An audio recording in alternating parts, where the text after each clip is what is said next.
Assalamualaikum warahmatullahi wabarakatuh. Perkenalkan, nama saya Sutiawati dengan NIM C1C018048 dari kelas R009 Akuntansi dengan mata kuliah Akuntansi Syariah.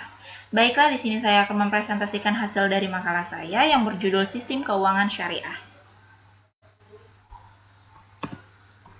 Dalam pembahasan sistem keuangan syariah ini terbagi menjadi 4 submateri. Yang pertama yaitu konsep menjaga harta kekayaan, yang kedua transaksi yang dilarang, yang ketiga rekayasa permintaan atau bai'an najsi, dan yang terakhir yaitu prinsip sistem keuangan syariah.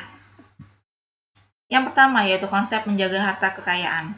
Menjaga harta bertujuan agar harta yang dimiliki oleh manusia diperoleh dan digunakan sesuai dengan syariah, sehingga harta yang dimiliki halal dan sesuai dengan keinginan pemilik mutlak dari harta kekayaan tersebut, yaitu Allah Subhanahu wa Ta'ala. Dari konsep menjaga harta kekayaan terbagi menjadi 6. Yang pertama yaitu konsep kepemilikan.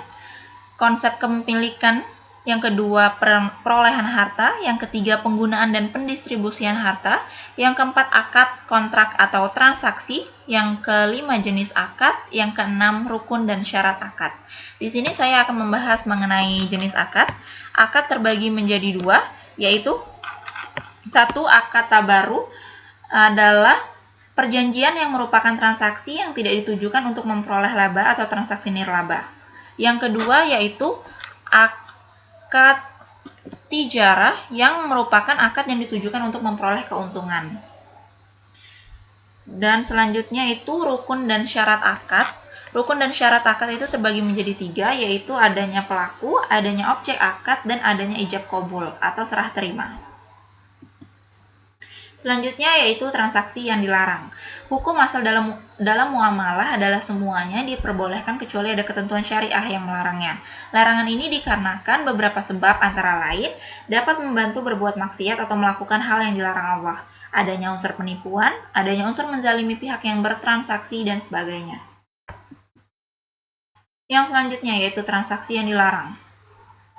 Transaksi yang dilarang terbagi menjadi 9 submateri. Yang pertama yaitu aktivitas bisnis terkait barang dan jasa yang diharamkan Allah, yang kedua riba, yang ketiga pengaruh riba pada kehidupan manusia, yang keempat perbedaan riba dan jual beli. Di sini saya akan membahas mengenai pengaruh riba pada kehidupan manusia. Imam Razi mencoba menjelaskan alasan mengapa bunga dalam Islam dilarang, antara lain sebagai berikut. Yang pertama, riba merupakan transaksi yang tidak adil dan mengakibatkan peminjam jatuh miskin karena dieksploitasi, karena riba mengambil harta orang lain tanpa imbalan. Yang kedua yaitu, riba akan menghalangi orang yang untuk melakukan usaha, karena pemilik dapat menambah hartanya dengan transaksi riba baik secara tunai maupun berjangka. Yang ketiga yaitu riba akan menyebabkan terputusnya hubungan baik antar masyarakat dalam hal pinjam-meminjam. Selanjutnya yaitu ada penipuan, ada perjudian, ada transaksi yang mengandung ketidakpastian, ada penimbunan barang atau ihtikar, dan monopoli. Di sini saya akan membahas mengenai yang transaksi mengandung ketidakpastian.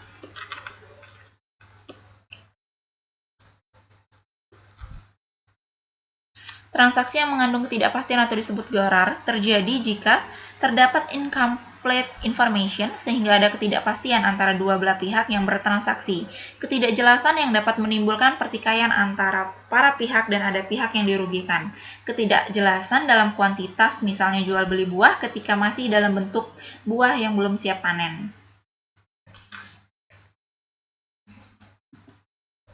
Selanjutnya yaitu rekayasa permintaan atau bai'an najsi.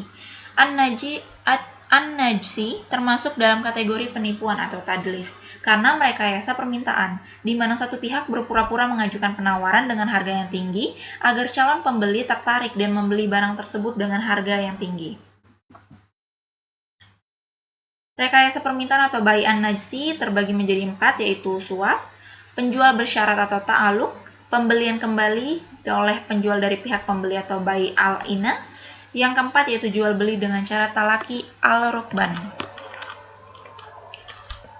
Di sini yang akan saya bahas adalah pembelian kembali oleh penjual dari pihak pembeli atau bai' al-ina.